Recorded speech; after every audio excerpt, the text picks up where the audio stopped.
Historia del mundo, de la prehistoria a nuestros días, por John Morris Roberts. 27. Libro 4. La era de las tradiciones divergentes. 4. Los disputados legados de Oriente Próximo. Bizancio no era la única tentación para los predadores que merodeaban por Oriente Próximo. De hecho, el Imperio Bizantino sobrevivió a sus atenciones durante mucho más tiempo que su antiguo enemigo, el Califato Abbasí. El Imperio Árabe emprendió el camino del declive y la desintegración, y a partir del siglo X entramos en una época de confusión que convierte todo intento de exponer un breve resumen de lo sucedido en un ejercicio desesperante. No hubo un despegue económico sostenido, como pudiera parecer que prometían el florecimiento del comercio y la aparición de hombres adinerados ajenos a las jerarquías gobernantes y militares. Las voraces y arbitrarias expectativas del gobierno podrían ser la explicación fundamental. Al final, a pesar de todas las idas y venidas de gobernantes y asaltantes, nada alteró los cimientos de la sociedad islámica. Toda la zona comprendida entre el Mediterráneo Oriental y el Hindu Kush quedó impregnada, por primera vez en la historia, de una sola cultura, que además sería duradera. En esa región, la herencia cristiana de Roma solo se mantuvo como fuerza cultural importante hasta el siglo XI, contenida más allá de los montes Tauro en Asia Menor. A partir de ese momento, el cristianismo declinó en Oriente Próximo hasta quedar reducido al ámbito de las comunidades toleradas por el Islam. La estabilidad y el arraigo de las instituciones sociales y culturales islámicas tuvieron una importancia inmensa.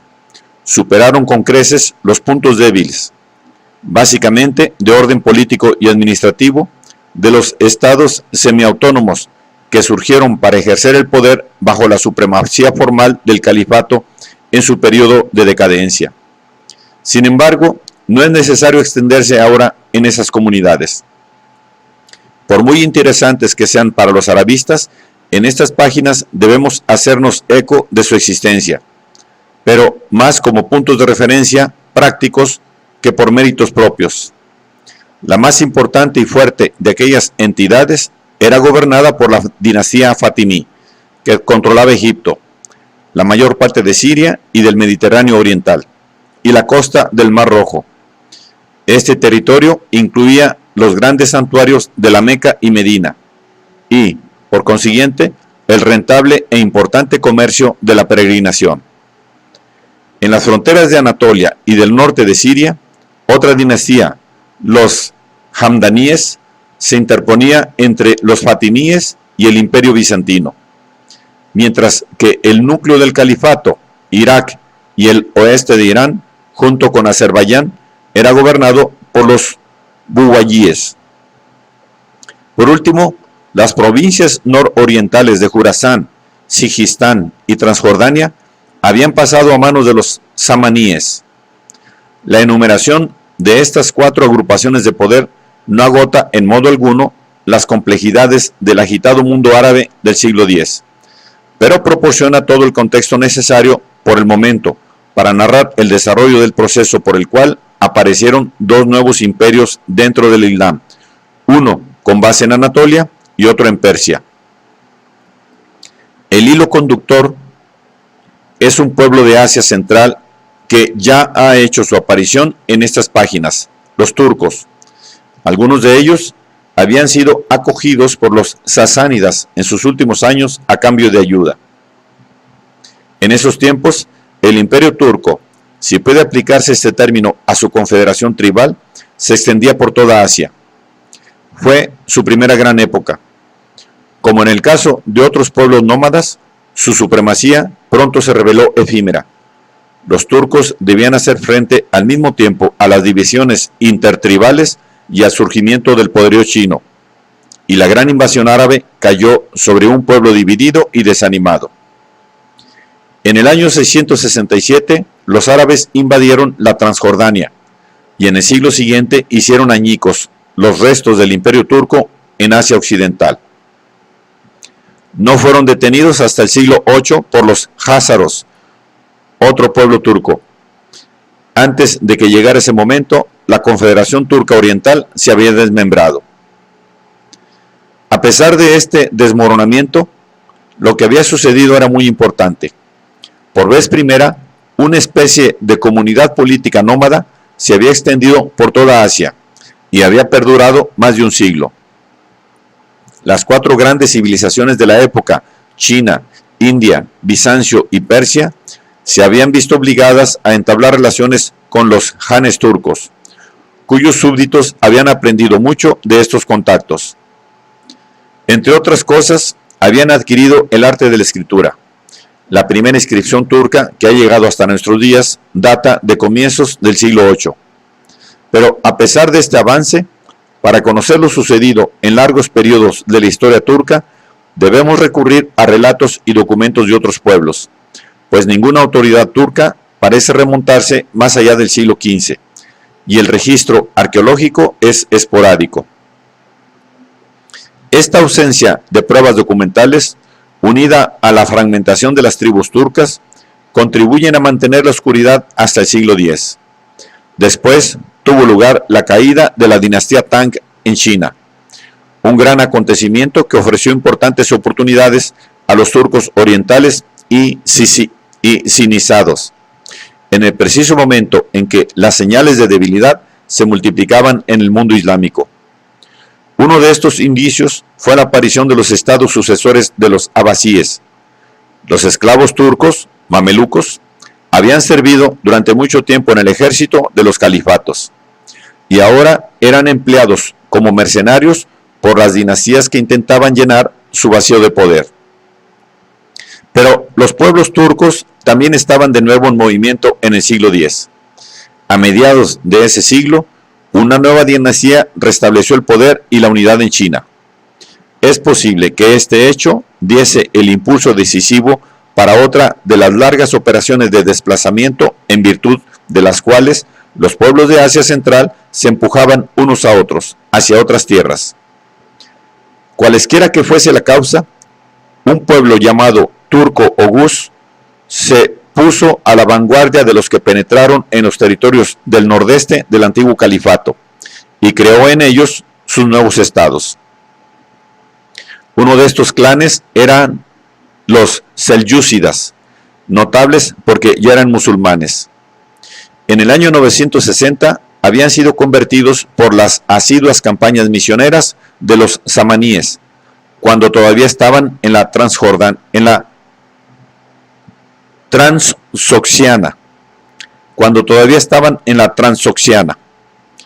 Muchos de los dirigentes de los nuevos regímenes turcos habían sido soldados esclavos de los árabes persas. Uno de tales grupos eran los gaznavíes, una dinastía que ejerció por poco tiempo un inmenso dominio que se extendía hasta la India.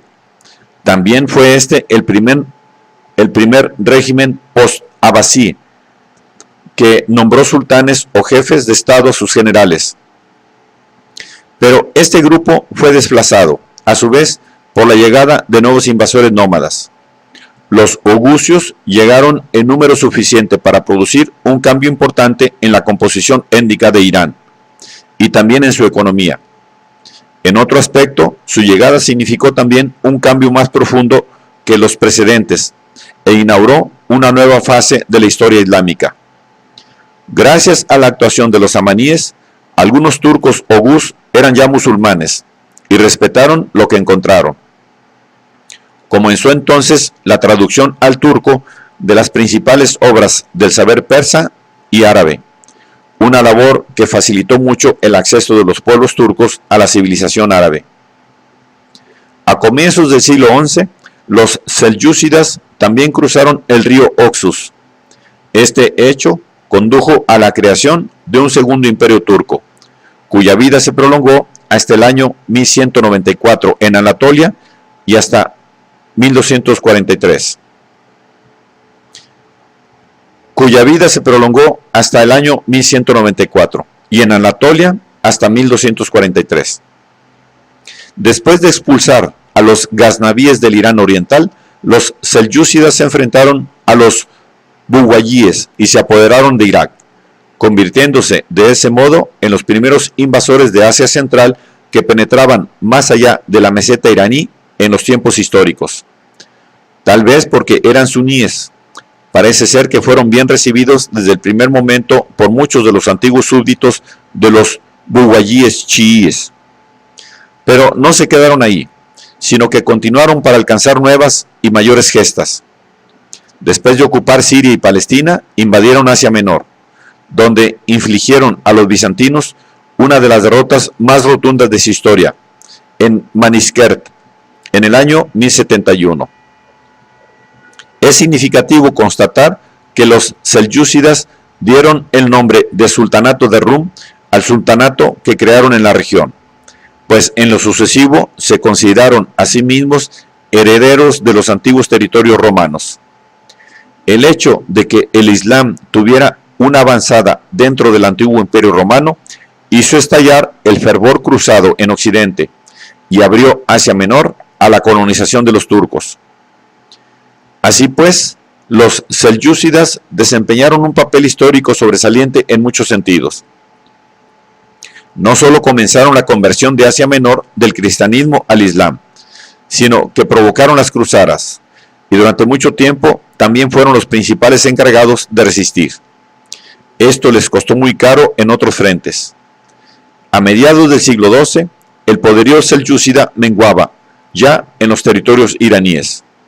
No obstante, el imperio selyúcida duró lo suficiente para hacer posible la cristalización final, en todos los territorios nucleares islámicos, de una cultura común y de instituciones que en esta ocasión incluían a los pueblos turcos. Se alcanzó cierta hegemonía selyúcida no tanto porque el gobierno innovase como porque reconocía la realidad social, y en el Islam dicho adjetivo significaba religiosa. La esencia de la estructura selyúcida no era la actividad administrativa, sino la tributaria. Era una especie de confederación de tribus y localidades, y su capacidad para hacer frente a la tensión a largo plazo no fue mayor que la de sus predecesores. El aparato central del imperio era su ejército, y todo aquello que resultaba necesario para mantenerlo. A escala local gobernaban los notables de la ulema, los maestros y jefes religiosos del Islam, que aportaron una consolidación de la autoridad y unos hábitos sociales que sobrevivirían a los califatos y se convertirían en el aglutinante de la sociedad islámica en todo Oriente Próximo. Controlaron la situación hasta la llegada del nacionalismo en el siglo XX. A pesar de las divisiones entre escuelas en el seno de la ulema, esta ofrecía en todos los niveles un sistema social y cultural común que garantizaba la lealtad de las masas a los nuevos regímenes que se reemplazaban unos a otros en la cumbre y que podían tener orígenes extranjeros. Proporcionaba portavoces políticos que podían asegurar satisfacción a escala local y legitimar a los nuevos regímenes con su apoyo. Esto produjo una de las diferencias más llamativas entre la sociedad islámica y la cristiana. Las élites religiosas eran el factor fundamental en la ulema. Organizaban la comunidad sobre una base local y religiosa, de tal modo que la burocracia, en el sentido occidental del término, no era necesaria. En medio de las divisiones políticas del mundo islámico, en la época de decadencia de los califatos, estas élites le dieron su unidad social. El modelo selyúcida se extendió por el mundo árabe y fue mantenido por los imperios que le sucedieron. Otra institución básica era el uso de esclavos, algunos como administradores, pero la mayoría en el ejército. Aunque los selyúcidas concedieron algunos grandes feudos a cambio de servicio militar, fueron los esclavos, a menudo turcos, quienes suministraron la verdadera fuerza sobre la que se basaba el régimen, sus ejércitos. Finalmente, contaba asimismo con el mantenimiento, siempre que era posible, del señor local, persa o árabe. Los años de declive del régimen selyúcida dejaron al descubierto los puntos débiles de otra estructura, cuya dirección dependía sobremanera de la disponibilidad de individuos capaces, apoyados por lealtades tribales. Pero había pocos turcos y no podían mantener las lealtades de sus súbditos si no tenían éxito. Cuando la primera oleada del asentamiento musulmán en Anatolia pasó, aquella región solo era turca superficialmente y las ciudades musulmanas se alzaban en medio de un mundo rural diferenciado desde el punto de vista lingüístico. La lengua local no se arabizó, como sucedió más al sur, y el desplazamiento de la cultura griega de la zona se consiguió con gran lentitud. Más al este, los primeros territorios musulmanes que se perdieron cayeron en poder de paganos en el siglo XII. Un soberano nómada, a quien en Occidente se suponía un rey cristiano, el preste Juan, en camino desde Asia Central para ayudar a los cruzados, conquistó la Transoxiana, a los selyúcidas.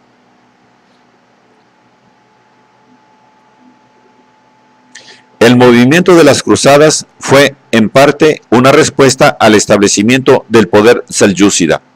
Los turcos, quizá debido a su tardía conversión al Islam, eran menos tolerantes que los árabes. Comenzaron a causar dificultades a los peregrinos cristianos que viajaban a los lugares santos. Las otras causas que promovieron las cruzadas pertenecen más a la historia de Europa que a la historia islámica, por lo que nos ocuparemos de ellas en otro lugar. Pero en el año 1100, el mundo islámico se sintió a la defensiva, si bien la amenaza de los francos no era todavía grave. Con todo, la reconquista de España había comenzado y los árabes ya habían perdido Sicilia. La primera cruzada, 1096-1099, se vio favorecida por las divisiones musulmanas que permitieron a los invasores fundar 4 estados latinos en el Mediterráneo oriental: el reino de Jerusalén y sus 3 feudos, el condado de Edesa, el principado de Antioquía y el condado de Trípoli. Aunque no tendrían un gran futuro, a comienzos del siglo XII, su presencia parecía un mal augurio para el Islam. El éxito de los cruzados provocó la reacción musulmana, y un general selyúcida conquistó Mosul, que se convirtió en el centro desde el que se construyó un nuevo estado en el norte de Mesopotamia y Siria. Reconquistó Edesa, 1144, y su hijo comprendió las posibilidades de aprovechar el alejamiento de los cristianos de la población musulmana local debido al maltrato recibido. Fue un sobrino de este príncipe, Saladino, quien se hizo con el poder en Egipto en el año 1171, declarando el final del califato fatimí. Saladino era kurdo, llegó a ser considerado el héroe de la reconquista musulmana del Mediterráneo oriental, y sigue siendo una figura atractiva aún después de los denodados esfuerzos de estudiosos escépticos y poco románticos por menoscabar la imagen del noble ideal de la caballería sarracena. La fascinación que ejerció en las mentes de sus contemporáneos cristianos tenía sus raíces en paradojas que debían de tener una fuerza instructiva real. Es indudable que era un pagano, pero era bueno, un hombre de palabra y justo en sus tratos. Era caballeroso, aunque pertenecía a un mundo que no conocía el ideal caballeresco. Todo esto desconcertó tanto a algunos franceses que se sintieron obligados a creer que de hecho había sido armado caballero por un cautivo cristiano y que había recibido el bautismo en su lecho de muerte. En un nivel más mundano, el primer gran triunfo de Saladino fue la reconquista de Jerusalén, 1187, que provocó una nueva cruzada, la tercera, 1189-1192. Esta expedición obtuvo escasos resultados contra Saladino, aunque intensificó aún más la irritación de los musulmanes, que a partir de entonces comenzaron a mostrar una nueva acritud y una hostilidad ideológica sin precedentes hacia el cristianismo. De todo ello le siguió la persecución de los cristianos, y con ella comenzó el lento pero irreversible descenso de la antes numerosa población cristiana en los territorios musulmanes. Saladino fundó una dinastía, la de los sultanes ayubíes, que gobernaron el Mediterráneo oriental, a excepción de los enclaves de los cruzados, Egipto y la costa del Mar Rojo. La dinastía perduró hasta que fue sustituida por gobernantes provenientes de sus propias guardias palaciegas, los mamelucos turcos, que acabarían con las demás conquistas de los cruzados en Palestina. El surgimiento del califato que siguió en el Cairo fue entregado a un miembro de la casa abasí. Apenas tiene significación alguna en comparación con este hecho. Es de señalar, sin embargo, que en la medida en que el Islam mantenía un poder hegemónico y un foco cultural, ambos se hallaban ahora en Egipto. Bagdad nunca se recuperó. Los mamelucos anotarían un logro mayor en su haber en el siglo XIII. Fueron ellos quienes contuvieron finalmente la marea de una conquista mucho más amenazadora que la de los francos, que subía desde hacía ya más de medio siglo. La invasión de los mongoles. La historia de este pueblo hace inútiles las divisiones cronológicas y territoriales. En un lapso increíblemente breve, este pueblo nómada incorporó a su órbita a China, la India, Oriente Próximo y Europa, y dejó huellas indelebles a su paso. Pero su historia carece de un centro físico, a excepción de las tiendas de fieltro del campamento de su soberano. Irrumpieron como un huracán para aterrorizar a media docena de civilizaciones. Mataron y destruyeron a una escala solo emulada en el siglo XX, y después desaparecieron prácticamente con la misma celeridad con que habían llegado. Exige ser considerados únicamente los últimos y más terribles conquistadores nómadas. La Mongolia del siglo XII es el momento y el lugar donde debemos remontarnos en busca de sus orígenes. En esa época vivían en aquel territorio un grupo de pueblos que hablaban lenguas de la familia llamada mongola, que desde hacía tiempo exigían la atención de los gobiernos chinos. Por lo general, China enfrentaba a unos con otros en interés de su propia seguridad. Eran bárbaros, no muy diferentes en cuanto a nivel cultural de otros de los que ya hemos hablado en estas páginas. Dos de estas tribus, los tártaros y los que con el paso del tiempo se conocerían con el nombre de mongoles, competían y en términos generales los primeros se llevaban la mejor parte.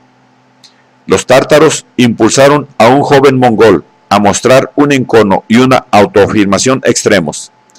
La fecha de su nacimiento no se conoce con certeza, pero en el decenio de 1190 se convirtió en el Han de su pueblo. Unos años después era el soberano de las tribus mongolas y fue reconocido como tal al serle concedido el título de Chingis Khan. Por una corrupción árabe de su nombre, en Europa se le llamó Gengis Khan. Extendió su poder sobre otros pueblos en Asia Central y en el año 1215 derrotó, aunque no derrocó, al estado Jin en el norte de China y Manchuria. Solo era el comienzo. En el momento de su muerte, en el año 1227, era el más grande conquistador que el mundo había conocido. Gengis Khan parece distinto de todos los caudillos militares nómadas de épocas anteriores. Creía de verdad que tenía la misión de conquistar el mundo. La conquista, no el botín ni el asentamiento, eran su objetivo, y todo lo que conquistaba era organizado de manera sistemática. Esto condujo a la creación de una estructura que merece el nombre de imperio, más que la mayoría de las entidades políticas nómadas. Era supersticioso, tolerante con casi todas las religiones distintas de su paganismo, y según un historiador persa, solía tener en estima a bienamados y respetados sabios y eremitas de todas las tribus, pues consideraba que este proceder complacía a Dios. De hecho, parece ser que afirmaba que era el ejecutor de una misión divina. Este eclecticismo religioso era de la máxima importancia, al igual que el hecho de que tanto él como sus seguidores, excepto algunos turcos que se habían incorporado a ellos, no eran musulmanes, como lo eran los selyúcidas cuando llegaron a Oriente Próximo. Esta cuestión no solo era importante para los cristianos y los budistas, había nestorianos y budistas entre los mongoles, sino que significaba que los mongoles no se identificaban con la religión mayoritaria en Oriente Próximo. En el año 1218, Genghis Khan se dirigió hacia el oeste, dando comienzo a la era de las invasiones mongolas en la Transoxiana y el norte de Irán. Nunca actuaba de modo despreocupado, caprichoso o irreflexivo, pero es perfectamente posible que el ataque fuese provocado por la insensatez de un príncipe musulmán que había dado muerte a sus enviados.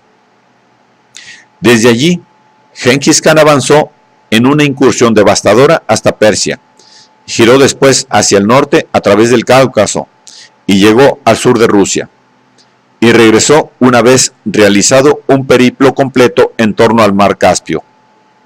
Todo esto sucedió en el año 1223. Bukhara y Samarcanda fueron saqueadas, y se perpetraron matanzas de sus habitantes que pretendían aterrorizar a los de otras ciudades que pensasen oponer resistencia. La rendición era siempre la forma de actuar más segura con los mongoles, y varios pueblos menores sobrevivieron sin más consecuencias negativas que el pago de tributos y la llegada de un gobernador mongol. La Transoxiana nunca recuperó su lugar en la vida del Irán islámico después de estos hechos. La civilización cristiana había recibido un aviso de la capacidad mongola con la derrota de los georgianos en el año 1221 y con la de los príncipes rusos del sur 2 años después. Pero estos hechos alarmantes solo fueron el preludio de lo que sucedería después. Genghis Khan murió en Oriente en el año 1227, pero su hijo y sucesor regresó a Occidente tras culminar la conquista del norte de China. En 1236, sus ejércitos invadieron Rusia, tomaron Kiev y se establecieron en el tramo inferior del río Volga, desde donde organizaron un sistema tributario para los principados rusos que no habían ocupado. Mientras tanto, hacían incursiones en la Europa católica. Los caballeros teutónicos, los polacos y los húngaros claudicaron ante ellos. Cracovia fue incendiada y Moravia devastada. Una fuerza expedicionaria mongola llegó hasta Austria, mientras que los perseguidores del rey de Hungría le acosaron a través de Croacia y llegaron finalmente a Albania antes de que se les ordenase la retirada.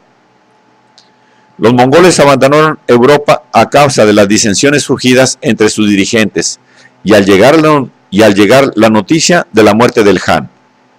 No fue elegido un nuevo Han hasta el año 1246. A la ceremonia asistieron un fraile franciscano. Había viajado como emisario del Papa, un gran duque ruso, un sultán selyúcida, el hermano del sultán Ayubí de Egipto, un enviado del califa Abbasí, un representante del rey de Armenia y 2 pretendientes al trono de Georgia. La elección no resolvió los problemas planteados por las disensiones entre los mongoles, y el terreno no estuvo preparado para otro ataque mongol hasta la elección del nuevo Gran Han, una vez que la muerte de su predecesor puso fin a un breve reinado.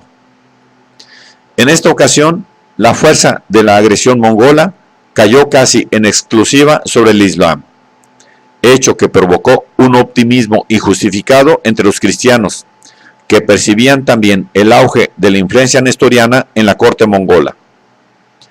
La zona todavía sometida oficialmente al califato se hallaba sumida en un estado de desorden desde la campaña de Genghis Khan. Los selyúcidas de Rum habían sido derrotados en 1243 y no eran capaces de afirmar su autoridad. En este vacío, unas fuerzas mongolas relativamente reducidas y locales podían ser eficaces, y el imperio mongol se basó principalmente en vasallos de entre los numerosos gobernantes locales. La campaña fue confiada al hermano más joven del Gran Khan y comenzó con la travesía del río Oxus el 1 de enero de 1256. Después de acabar en su camino con la conocida secta de los asesinos, avanzó hasta Bagdad, donde emplazó al califa a rendirse. La ciudad fue tomada al asalto y saqueada, y el último califa abasí fue asesinado, dada la existencia de supersticiones relacionadas con el derramamiento de su sangre. Se cuenta que fue enrollado en una alfombra y pateado por caballos hasta la muerte. Fue un momento aciago en la historia del Islam, pues los cristianos tomaron aliento en todas partes y previeron el derrocamiento de sus caudillos musulmanes. Cuando el año siguiente la ofensiva de los mongoles se dirigió contra Siria, los musulmanes fueron obligados a inclinarse ante la cruz en las calles de un Damasco rendido, y una mezquita fue convertida en iglesia cristiana. Los mamelucos de Egipto eran los siguientes en la lista de conquistas cuando murió el Gran Khan. El jefe militar mongol en Occidente apoyaba la sucesión de su hermano menor, Kubilai, que a la sazón se hallaba en la lejana China, pero retiró a muchos de sus hombres a Azerbaiyán en espera de acontecimientos. Los mamelucos cayeron derrotados ante un ejército debilitado en la fuente de Goliat, cerca de Nazaret, el 3 de septiembre de 1260. El general mongol perdió la vida. La leyenda de la invencibilidad mongola saltó hecha añicos, y se llegó a un punto decisivo en la historia universal. La época de la conquista había terminado para los mongoles y comenzaba la de la consolidación. La unidad del imperio de Gengis Khan había tocado a su fin. Después de la guerra civil, el legado fue dividido entre los príncipes de su casa, bajo la supremacía teórica de su nieto Kubilai, Han de China, que sería el último gran Khan. El Janato ruso fue dividido en tres.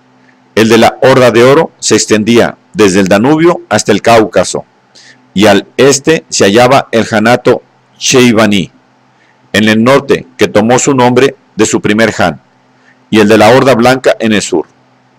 El Kanato de Persia incluía gran parte de Asia Menor, y se extendía por Irak e Irán hasta el río Oxus. Al otro lado estaba el Janato de Turquestán. Las querellas entre estos estados dejaron libres a los mamelucos para reducir los enclaves de los cruzados y vengarse de los cristianos que se habían comprometido con los mongoles a través de la colaboración. Si se examinan estos hechos de modo retrospectivo, no resulta ni mucho menos fácil comprender por qué los mongoles tuvieron tanto éxito durante tanto tiempo. En Occidente habían contado con la ventaja de que no existiera ninguna gran potencia como Persia o el Imperio Romano de Oriente que les hiciera frente. Pero en Oriente derrotaron a China, que era, sin lugar a dudas, un gran estado imperial. También ayudó el hecho de que se enfrentasen a unos enemigos divididos. Los gobernantes cristianos albergaron la esperanza de utilizar el poderío mongol contra los musulmanes, e incluso unos contra otros, mientras que cualquier combinación de las civilizaciones de Occidente con China en contra de los mongoles era inconcebible, habida cuenta del control que los mongoles ejercían sobre las comunicaciones entre Europa y el lejano Oriente. Su tolerancia hacia la diversidad religiosa, salvo durante el periodo de odio implacable hacia el Islam, también favoreció a los mongoles. Quienes se sometían pacíficamente tenían poco que temer, mientras que los posibles resistentes podían contemplar las ruinas de Bujará o Kiev, o bien las pirámides de calaveras en los lugares donde antes se alzaban las ciudades persas. Gran parte del éxito de los mongoles debió de ser fruto del mismo terror que derrotó a muchos de sus enemigos aún antes de entrar en combate. Pero, en última instancia, la simple pericia militar explicaba sus victorias. El soldado mongol era resistente, estaba bien preparado y era mandado por generales que aprovechaban todas las ventajas que un arma de caballería ligera podía ofrecerles. Su movimiento era fruto en parte del cuidado con que se llevaba a cabo la tarea de reconocimiento y espionaje antes de una campaña. La disciplina de su caballería y su dominio de las técnicas de la guerra de asedio, que, no obstante, los mongoles preferían evitar, les hacían mucho más temibles que una horda de filibusteros nómadas. Por otra parte, A medida que las conquistas continuaban, el ejército mongol reclutaba especialistas entre sus cautivos, y así, a mediados del siglo XIII, había muchos turcos entre sus filas. Aunque las necesidades de su ejército eran sencillas, el imperio de Gengis Khan, y en grado un tanto menor de sus sucesores, era una realidad administrativa que abarcaba una extensa zona. Una de las primeras innovaciones de Gengis Khan fue la reducción de la lengua mongola a la escritura, utilizando la grafía turca. Esta tarea se encomendó a un cautivo. El régimen mongol siempre fue receptivo a los conocimientos a los que sus conquistas les permitían acceder. Los funcionarios chinos organizaban los territorios conquistados con fines tributarios.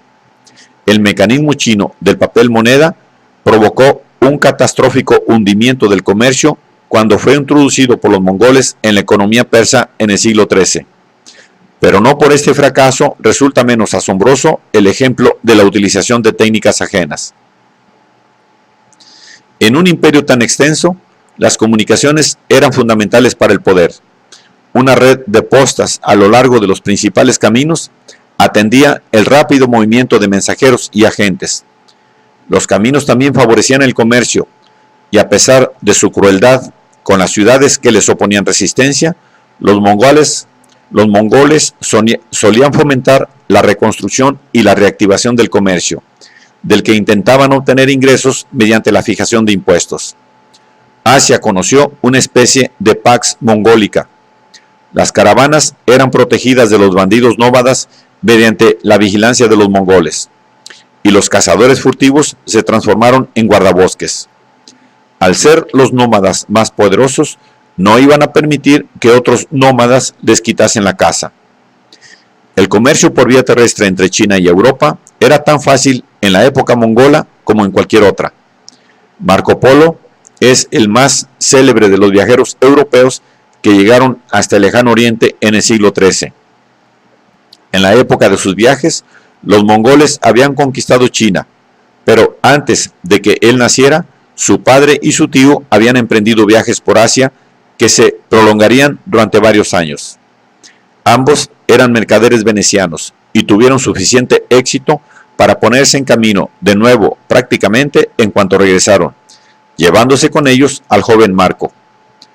Por vía marítima, el comercio de China también estaba vinculado con Europa, a través del puerto de Hormuz en el Golfo Pérsico, pero eran las rutas terrestres hasta Crimea y Trebisonda las que transportaban la mayor parte de las sedas y especias rumbo a Occidente, y las que abastecieron al grueso del comercio bizantino en sus últimos siglos. Las rutas terrestres dependían de los janes, y es importante señalar que los mercaderes siempre fueron firmes partidarios del régimen mongol.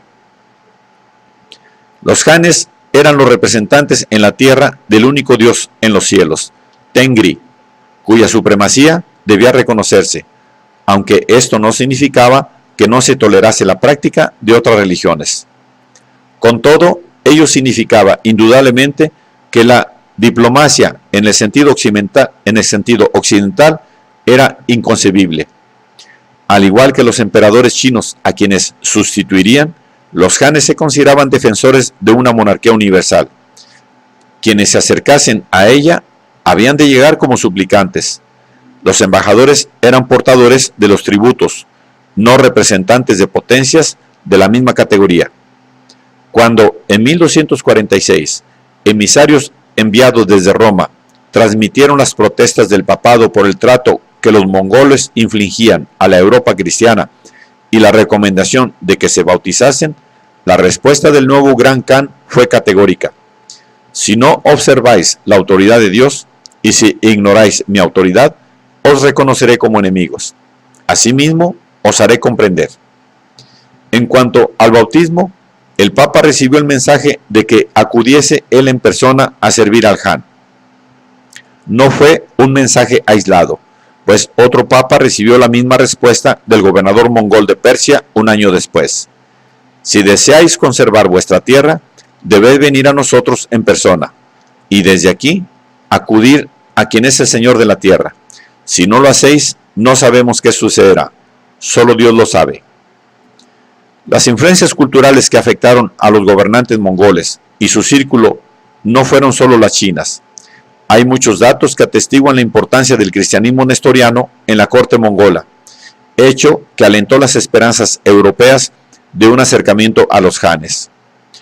Uno de los visitantes occidentales más notables del Han, el franciscano Guillermo de Robruck, fue informado inmediatamente después del día de Año Nuevo de 1254 por un monje armenio de que el gran Khan sería bautizado unos días después, pero nada de eso sucedió. Guillermo perseveró, sin embargo, hasta vencer en un debate celebrado en su presencia, defendiendo la fe cristiana contra los representantes musulmanes y budistas y erigiéndose en ganador. Este era, de hecho, el momento preciso en que el poderío mongol se preparaba para el doble asalto al poder mundial, contra la China Sung y contra los musulmanes, que fue contenido finalmente en Siria por los mamelucos en el año 1260. Este revés no significó el final de los intentos de los mongoles de conquistar el Mediterráneo oriental, pero ninguno tuvo éxito. Las disputas internas entre ellos habían despejado el terreno para los mamelucos desde hacía mucho tiempo. Los cristianos lamentaron la muerte de Hulagu, el último Han que representaría una amenaza real para Oriente Próximo durante décadas. Después de él, una sucesión de ilhanes o hanes subordinados gobernaron en Persia, preocupados por las disputas con la Horda de Oro y la Horda Blanca. Persia se recuperó de las invasiones que había sufrido en ese mismo siglo. Los mongoles gobernaron a través de administradores reclutados en la zona y fueron tolerantes con los cristianos y los budistas, aunque al principio no con los musulmanes. Se advirtió un indicio de cambio en la posición relativa de los mongoles y los europeos, cuando los ilhanes insinuaron al papado que debían unirse en una alianza contra los mamelucos. Cuando Kubilai Khan murió en China en el año 1294, desapareció con él uno de los escasos vínculos que aún quedaban para mantener unido el imperio mongol. Al año siguiente, un ilhan llamado Ghazan protagonizó una trascendental ruptura con la tradición mongola al convertirse al Islam. Desde entonces, los gobernantes de Persia han sido siempre musulmanes. Pero este hecho no surtió todos los efectos esperados, y el ilhan murió joven, dejando muchos problemas sin resolver. Abrazar el Islam había sido una jugada atrevida, pero no era suficiente. Había ofendido a muchos mongoles, y en última instancia los hanes dependían de sus capitanes. No obstante, la contienda con los mamelucos no se abandonó. Aunque al final no tuvieron éxito, los ejércitos de Ghazan tomaron Alepo en el año 1299, y al año siguiente se oraba por él en la mezquita omeya de Damasco. Ghazan fue el último Han que intentó llevar a cabo el plan de conquista de Oriente Próximo que los mongoles habían emprendido medio siglo antes, pero se frustró finalmente cuando los mamelucos rechazaron a la última invasión mongola de Siria en 1303. El ilhan murió al año siguiente. Como había sucedido en China, en Persia pronto pareció que el dominio mongol solo había disfrutado de un breve interregno de consolidación antes de comenzar a desmoronarse. Ghazan fue el último ilhan de talla. Fuera de sus territorios, sus sucesores pudieron ejercer escasa influencia. Los mamelucos aterrorizaban a los antiguos aliados de los mongoles, los armenios cristianos, y Anatolia se la disputaban diferentes príncipes turcos. Poco cabía esperar de Europa, donde la ilusión del sueño de las cruzadas se había disipado. Mientras el Estado mongol se desmoronaba, un último destello del antiguo terror en Occidente se vislumbró con un conquistador que rivalizaba incluso con Gengis Khan. En el año 1369, Tamerlán, Timur Lang o Timur el Cojo, se convirtió en soberano en Samarcanda. Durante 30 años, la historia de los Iljanes había sido una sucesión de conflictos civiles y disputas sucesorias. Persia fue conquistada por Tamerlán en el año 1379. Timur aspiraba a rivalizar con Gengis Khan. En lo que se refiere a la extensión de sus conquistas y a la ferocidad de su comportamiento, alcanzó su objetivo. Es posible incluso que fuese un líder militar tan grande como su rival. No obstante, le faltaba la capacidad de estadista de sus predecesores. Estaba desprovisto de dotes creativas. Aunque asoló la India y saqueó Delhi, fue tan duro con sus correligionarios musulmanes como con los cristianos, vapuleó a los janes de la Orden de Oro, derrotó a mamelucos y turcos por igual e incorporó Mesopotamia y Persia a sus dominios. Dejó muy poco tras de sí. Su papel histórico fue punto menos que insignificante, salvo en dos aspectos. Uno de sus logros negativos fue la extinción casi completa del cristianismo asiático en su forma nestoriana o jacobita. Este modo de proceder tenía escaso arraigo en la tradición mongola, pero por las venas de Timur corría tanta sangre turca como mongola, y desconocía por completo la vida nómada de Asia Central, de donde procedía Gengis Khan, que siempre estuvo dispuesto a ser permisivo con el clero cristiano. Su único logro positivo fue temporal y no deliberado. Prolongó la vida de Bizancio durante un breve lapso. Gracias a la derrota de un pueblo turco de Anatolia, los otomanos, en 1402, impidió durante algún tiempo que estos acabasen con el Imperio de Oriente. Esta era la dirección en la que la historia de Oriente Próximo había avanzado desde que los mongoles se habían mostrado incapaces de mantener su dominio sobre la Anatolia selyúcida. La espectacular extensión de las campañas mongolas, desde Albania hasta Java, hizo difícil percibir este hecho hasta la muerte de Tamerlán. Pero después fue evidente. Antes de ese momento, los mongoles ya habían sido derrotados en China. El legado de Tamerlán también se desmoronó, y Mesopotamia se convirtió finalmente en el emirato de los llamados turcos ovejas negras, mientras que sus sucesores mantuvieron durante algún tiempo Persia y la Transoxiana. A mediados del siglo XV, la Horda de Oro avanzaba rápidamente hacia su desintegración. Aunque todavía podía aterrorizar a Rusia, la amenaza mongola a Europa había dejado de existir hace tiempo. En el siglo XV, Bizancio exhalaba ya sus últimos suspiros. Desde hacía más de 2 siglos, libraba una batalla por la supervivencia que estaba condenada al fracaso, y no solo contra sus poderosos vecinos islámicos. Occidente había sido el primero en reducir Bizancio a una pequeña parcela de territorio, y había saqueado su capital. Después de la herida mortal de 1204, solo era un pequeño estado balcánico. Un rey búlgaro había aprovechado la oportunidad de aquel año para asegurar la independencia de su país, y este fue uno de los varios y efímeros estados sucesores que hicieron su aparición. Por otra parte, sobre las ruinas del dominio de Bizancio se había asentado un nuevo imperio marítimo de Europa Occidental, el de Venecia, el usurpador al que primero hubo que sobornar para que participase. Después, durante ese periodo, asimismo, Venecia había mantenido una enconada rivalidad comercial y política que debía sostener con otra ciudad-estado italiana, Génova, que para el año 1400 había obtenido el control de la costa sur de Crimea y su abundante comercio en Rusia.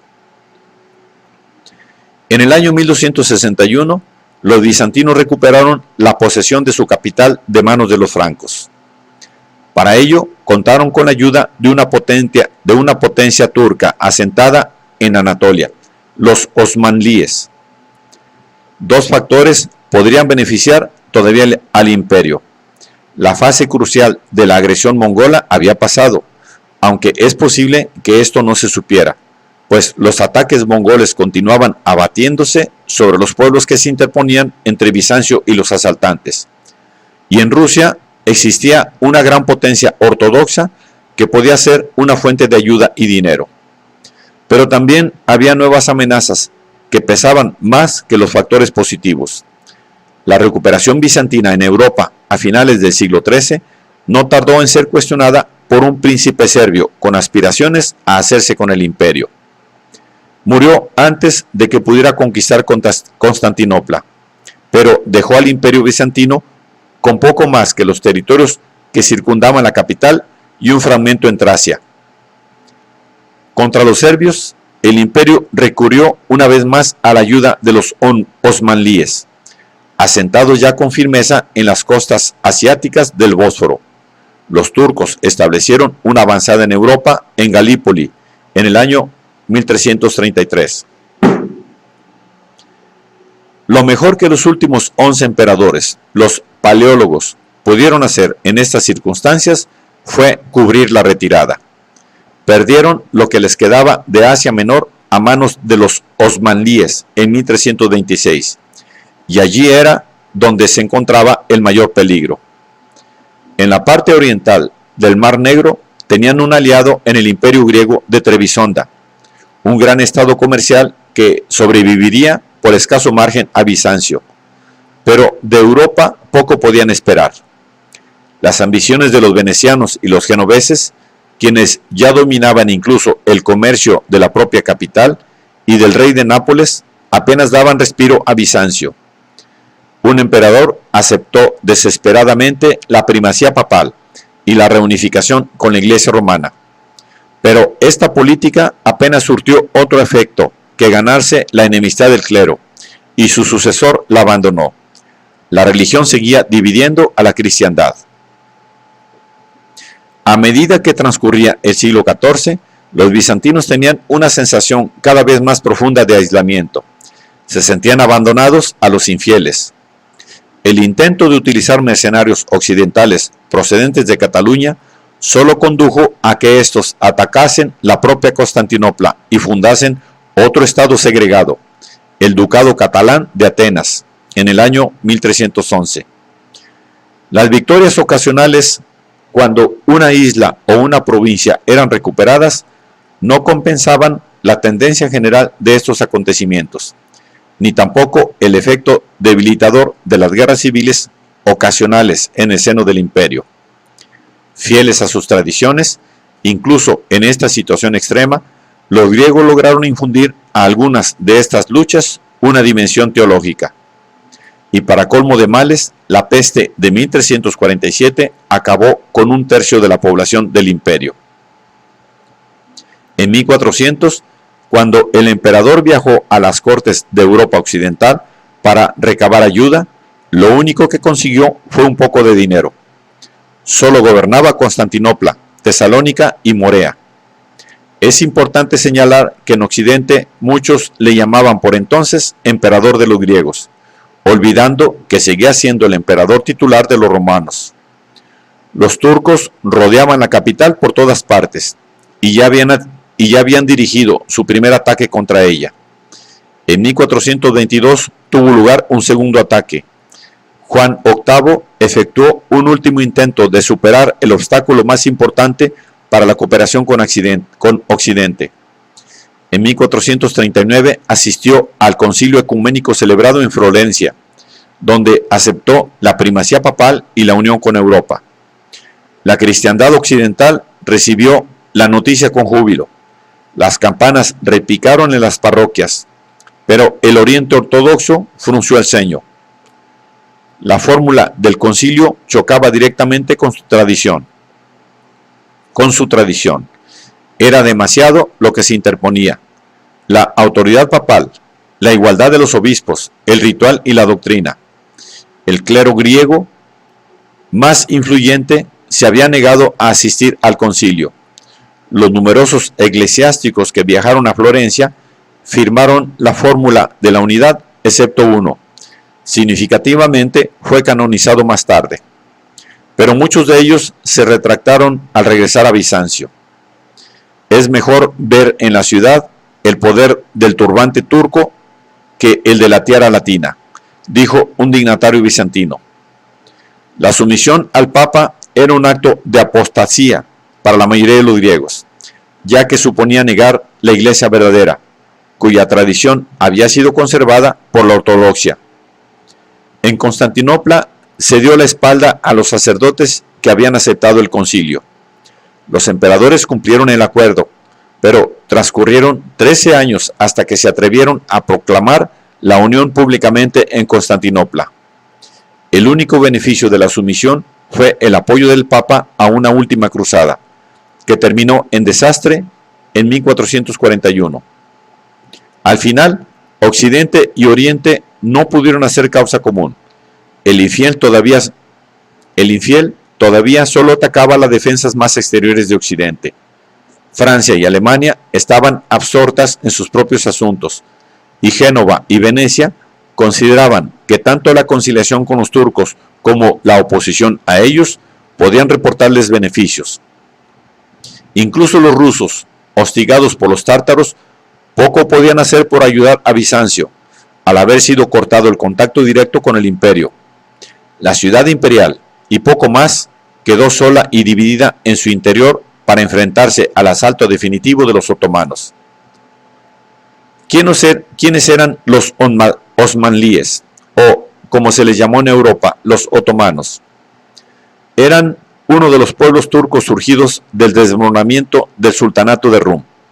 Cuando los selyúcidas llegaron a las tierras fronterizas situadas entre el disuelto califato abasí y el imperio bizantino, se encontraron con cierto número de señores de marcas musulmanas, pequeños príncipes llamados gazís, a veces de raza turca, rebeldes, independientes e inevitables beneficiarios de la decadencia del poder supremo. Su existencia era precaria, y el imperio bizantino había absorbido a algunos de ellos en su recuperación del siglo X, pero su eliminación presentó dificultades. Muchos sobrevivieron a la época selyúcida y se beneficiaron de la destrucción de su régimen por los mongoles en una época en que Constantinopla estaba en manos de los latinos. Uno de estos gazís era Osman, un turco que podría haber sido Oguz, pero su atractivo residía en su liderazgo y su iniciativa, y los hombres se unían a él.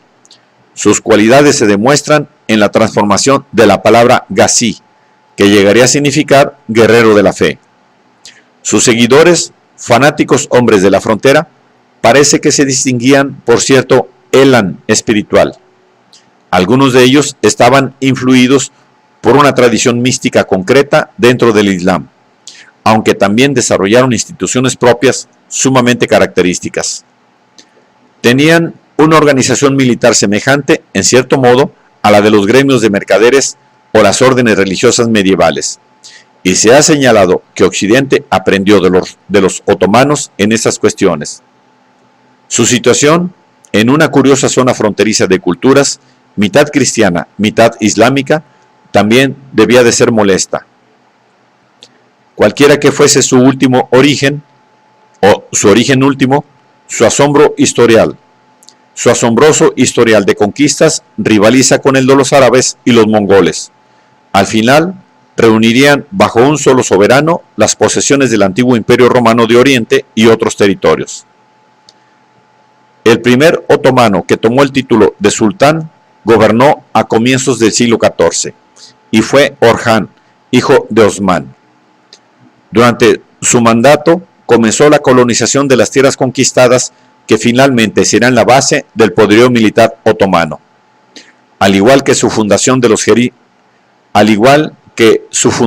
genízaros, el nuevo ejército de infantería que necesitaba para combatir en Europa, el cambio señaló una fase importante en la evolución del Imperio Otomano que lo distanciaba de las instituciones de un pueblo nómada de soldados de caballería por naturaleza. Otra señal de que la situación se calmaba fue la emisión por Orhan de las primeras monedas otomanas. A su muerte, gobernaba el más fuerte de los estados post-selyúcidas de Asia Menor, así como algunos territorios europeos. Orhan era lo bastante importante como para que el emperador de Bizancio acudiese a él en 3 ocasiones en busca de ayuda, y como para casarse con una de las hijas del emperador. Sus 2 sucesores no dejaron de progresar en los Balcanes, conquistando Serbia y Bulgaria. Derrotaron a otra cruzada enviada contra ellos en 1396 y prosiguieron hasta conquistar Grecia. En 1391 iniciaron su primer asedio de Constantinopla, que estuvo en sus manos durante 6 años. Mientras tanto, Anatolia fue absorbida mediante la guerra y la diplomacia. Solo se produjo un revés importante, la derrota a manos de Tamerlán, que provocó una crisis sucesoria y estuvo a punto de disolver el Imperio Otomano. El avance se reanudó después, y el Imperio Veneciano también comenzó a sufrir. Pero tanto para los bizantinos como para los turcos, la lucha tenía un carácter esencialmente religioso, y su finalidad era la posesión de la capital cristiana desde hacía un milenio, Constantinopla. Constantinopla cayó en manos de los turcos en 1453, durante el reinado de Mehmed II, llamado el Conquistador, y el mundo occidental se estremeció. Fue una gran gesta bélica, aunque los recursos de Bizancio estuvieran agotados, y fue ante todo el triunfo de Mehmed, que había perseverado frente a todos los obstáculos. La era de la pólvora había comenzado hace algún tiempo, y Mehmed encargó a un técnico húngaro la fabricación de un cañón gigantesco cuyo funcionamiento era tan engorroso que debía ser trasladado por 100 bueyes y solo podía ser disparado 7 veces al día. La ayuda del húngaro había sido rechazado por los cristianos, aunque los honorarios que solicitó solo representaban la 1/4 parte de la suma que Mehmed le pagó después. Fue un fracaso. Mehmed obtuvo mejores resultados con métodos ortodoxos, impulsando implacablemente a sus soldados hacia adelante, mandando matarlos si se resistían a emprender el ataque.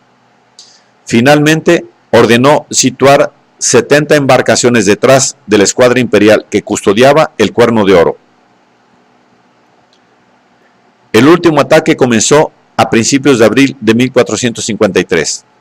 Al cabo de 2 meses, al atardecer del 28 de mayo, católicos romanos y ortodoxos por igual se congregaron en Santa Sofía, y la ficción de la reunificación religiosa hizo su última aparición pública. El emperador Constantino XI, 80º en la línea sucesoria desde su homónimo, el gran primer Constantino, tomó la comunión y después salió a morir dignamente, combatiendo. Poco después, todo había acabado. Mehmed entró en la ciudad, se encaminó directamente a Santa Sofía y erigió en la basílica un trono triunfal. La iglesia, que había sido el centro de la religión ortodoxa, quedó convertida en mezquita. La conquista de Constantinopla solo era un paso, por importante que fuese. El estandarte del éxito otomano alcanzaría mayores alturas. A la invasión de Serbia en 1459 le siguió casi de inmediato la conquista de Trebisonda. Por muy desagradable que fuera la ocupación para sus habitantes, solo merecería una nota a pie de página en la crónica de la conquista turca, de no haber sido porque también representaba el final del helenismo. En este remoto punto de la costa sudoriental del Mar Negro, en 1461, exhaló su último suspiro el mundo de las ciudades griegas, que había sido posible gracias a la conquista de Alejandro Magno. Este hecho marcó una época de manera tan decisiva como la caída de Constantinopla, y un papa humanista se lamentó diciendo que era la segunda muerte de Homero y Platón. Desde Trebisonda, la conquista turca continuó. En el mismo año, los turcos ocuparon el Peloponeso, y 2 años después tomaron Bosnia y Herzegovina. Albania y las Islas Jónicas siguieron el mismo camino en el plazo de 20 años. En 1480 capturaron el puerto italiano de Otranto y lo conservaron durante casi un año. En 1517 fueron conquistados Siria y Egipto. La captura del resto del imperio veneciano requirió más tiempo, pero a principios del siglo XVI, la caballería turca se hallaba cerca de Vicenza. En 1526 aniquilaron en Mohacs al ejército del rey húngaro, en una derrota que aún se recuerda como el día más funesto de la historia de Hungría. 3 años después pusieron cerco a Viena por primera vez. En 1571 Chipre cayó en su poder y casi un siglo después lo hizo Creta. En esta época se habían adentrado en Europa, asediaron de nuevo Viena en el siglo XVII y su segundo fracaso constituyó el punto culminante de la conquista turca. Aún así, todavía en 1715 conquistaron nuevos territorios en el Mediterráneo. Mientras tanto, habían tomado el Kurdistán de Persia, con el que apenas habían dejado de litigar desde la aparición de una nueva dinastía en este territorio en 1501, y habían enviado un ejército hasta un punto tan meridional como Adén. El Imperio Otomano tuvo una importancia excepcional para Europa. Es una de las grandes diferencias que distinguen la historia de su mitad oriental de la de su mitad occidental. La supervivencia de la Iglesia y su tolerancia por el Imperio Otomano fueron hechos decisivos que permitieron la conservación de la herencia de Bizancio para sus súbditos eslavos.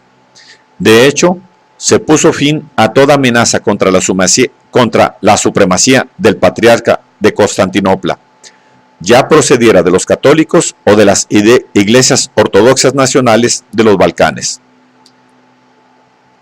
Fuera del antiguo imperio, solo quedaba un foco importante de la fe ortodoxa, y resultó crucial el que la Iglesia ortodoxa fuese ahora patrimonio de Rusia. El establecimiento del Imperio Otomano aisló durante algún tiempo a Europa de Oriente Próximo y del Mar Negro, y por consiguiente también en gran medida de las rutas terrestres que la unían con Asia. Lo cierto era que los europeos solo podían culparse a sí mismos, pues nunca habían sido ni serían capaces de unirse realmente contra los turcos. Bizancio había sido abandonado a su suerte. ¿Quién hará que los ingleses amen a los franceses? ¿Quién unirá a genoveses y aragoneses?, preguntó con desesperación un papa del siglo XV. No mucho después, uno de sus sucesores sondeaba las posibilidades de recabar ayuda turca contra Francia. Pero el desafío había despertado otro tipo de respuesta, pues ya antes de la caída de Constantinopla, los navíos portugueses habían puesto rumbo hacia el sur, siguiendo las costas de África, en busca de una nueva ruta para el comercio de las especies de Oriente y, posiblemente, de un aliado africano para atacar a los turcos por su flanco meridional. Desde el siglo XIII se hablaba de encontrar una nueva ruta bordeando la barrera islámica, pero hacía tiempo que no se disponía de suficientes medios. Por una ironía de la historia, estaban a punto de hacerse realidad cuando el poderío otomano llegaba a su amenazador apogeo. Tras las fronteras otomanas, se había organizado una nueva política multirracial. Mehmed era un hombre de amplias, aunque inestables simpatías, y a los turcos de épocas posteriores les resultó difícil entender su tolerancia hacia los infieles. Era un hombre capaz de dar muerte a un muchacho, ahijado del emperador, por haber rechazado sus insinuaciones sexuales, pero permitió que un grupo de cretenses que no estaban dispuestos a rendirse partieran en sus embarcaciones después de la caída de Constantinopla, porque su valor le habían suscitado admiración. Al parecer, su deseo era reinar sobre una sociedad multirreligiosa. Llevó de nuevo griegos de Trebisonda a Constantinopla y nombró a un nuevo patriarca bajo cuya autoridad los griegos accedieron finalmente a una especie de autogobierno.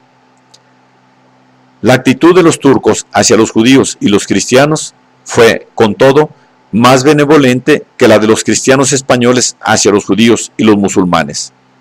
Constantinopla siguió siendo una gran ciudad cosmopolita, y con una población de 700.000 habitantes en el año 1600, la más poblada de Europa con diferencia.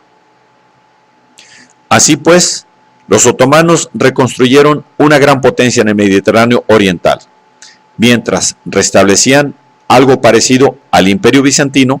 En Persia surgía otra potencia que también hacía recordar el pasado, en esta ocasión el imperio de los sasánidas.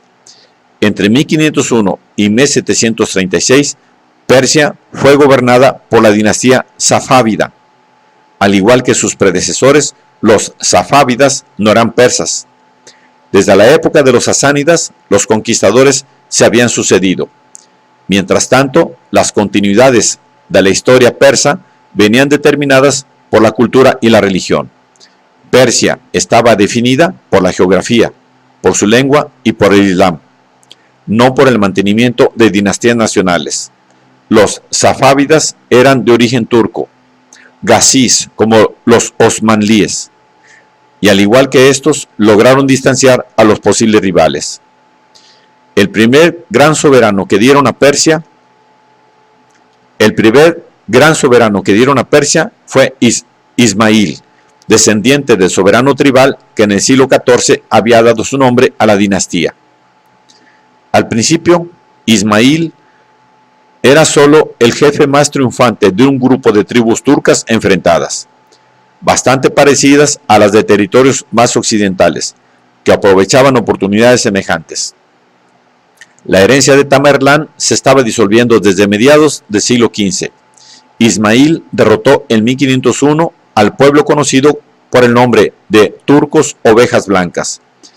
Entró en Tabriz y se proclamó Shah. En el plazo de 20 años había forjado un estado perdurable, al tiempo que iniciaba una larga rivalidad con los otomanos. Esta rivalidad tenía una dimensión religiosa, pues los safávidas eran chiíes. Cuando en el siglo XVI el califato pasó a los otomanos, estos se convirtieron en dirigentes de los musulmanes suníes, para quienes los califas eran los intérpretes y custodios adecuados de la fe. Por consiguiente, los chiíes se volvieron automáticamente antiotomanos. De este modo, el establecimiento de la secta en Persia, gracias a Ismail, dio un nuevo carácter distintivo a la civilización persa, hecho que resultaría de gran importancia para su conservación. Los sucesores inmediatos de Ismail hubieron de rechazar a los turcos en varias ocasiones antes de firmar, en 1555, una paz que dejó intacta a Persia y abrió la Meca y Medina a los peregrinos persas. También había problemas internos y luchas por el trono, pero en 1587 accedió a él uno de los soberanos persas más capaces, el Shah Abbas el Grande. Durante su reinado, la dinastía safávida alcanzó su cenit. Abbas tuvo un gran éxito desde el punto de vista político y militar, pues derrotó a los uzbecos y a los turcos, y dominó las antiguas lealtades tribales que habían debilitado a sus predecesores. Contó con importantes ventajas. Los otomanos estaban ocupados en Occidente.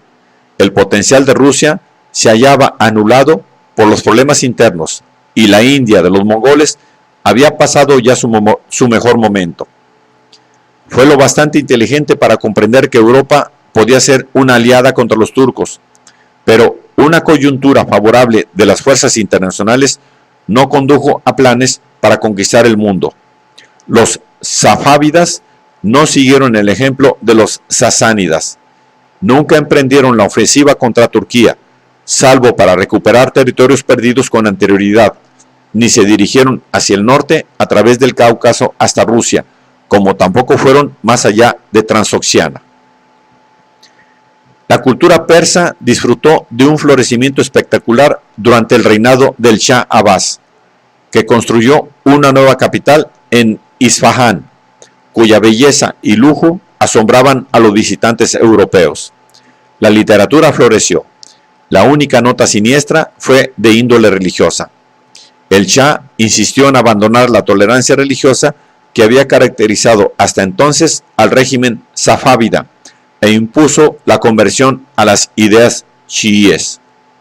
Esta iniciativa no significó la imposición inmediata de un sistema intolerante, que llegaría más adelante, pero indicaba que la Persia safávida había dado un paso importante hacia el declive y la devolución del poder a los funcionarios religiosos. Después de la muerte del Shah Abbas, en 1629, los hechos dieron un rápido giro para peor. Su indigno sucesor hizo poco por evitarlo, pero prefirió retirarse al aislamiento del harem y sus placeres, mientras el esplendor tradicional de la herencia safávida ocultaba su desmoronamiento real. Los turcos tomaron Bagdad en 1638. En 1664 llegaron los primeros presagios de una nueva amenaza. Las incursiones de los cosacos comenzaron a hostigar el Cáucaso y llegó a Isfahán la primera misión rusa. Los habitantes de Europa Occidental estaban familiarizados con Persia desde hacía mucho tiempo. En 1507, los portugueses se habían establecido en el puerto de Hormuz, donde Ismail les exigió el pago de tributos. En 1561, un mercader inglés llegó a Persia por tierra desde Rusia e inauguró el comercio anglo-persa. A principios del siglo XVII, la conexión establecida por este comerciante se había consolidado y el Shah Abbas tenía ingleses a su servicio. Era el resultado de su fomento de las relaciones con Occidente, donde confiaba encontrar apoyo contra los turcos.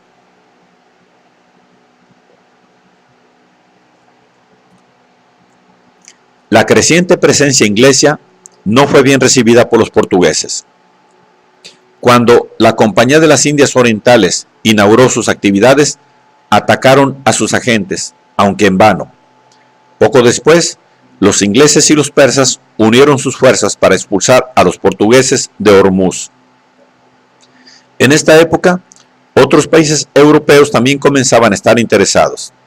En la segunda mitad del siglo XVII, los franceses, los holandeses y los españoles intentaron introducirse en el comercio con Persia. Los shahs no dejaron pasar la oportunidad de enfrentar a unos extranjeros con otros.